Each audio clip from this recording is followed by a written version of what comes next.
大家都知道呢一條係橡筋嚟㗎啦。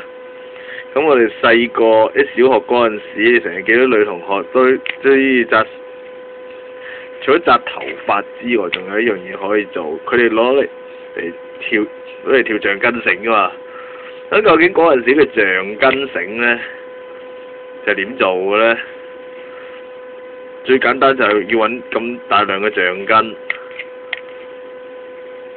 然之後將佢編成呢啲咁嘅套結，最短就係呢啲兩個套，一個套結成一條短嘅橡筋繩，之後不斷咁積聚落去，越積越多，就成一條橡筋繩啦。不過而家由於有陣時學校嘅人個操場咧太細。所以啲學校好多時都 ban 咗呢樣嘢嘅，唔講咁多啦，講翻點樣砌啦呢條橡筋繩。首先基本就係一條橡筋，咁樣扣埋一齊。而且佢哋班女同學咧，好中意咁樣揾唔同顏色嘅橡筋，紮成一條橡筋繩。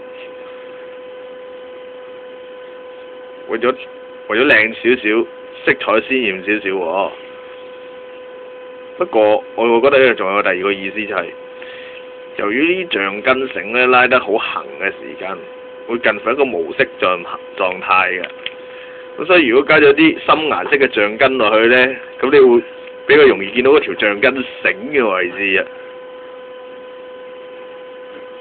好啦，暫時介紹到咁多先，下集見，拜拜。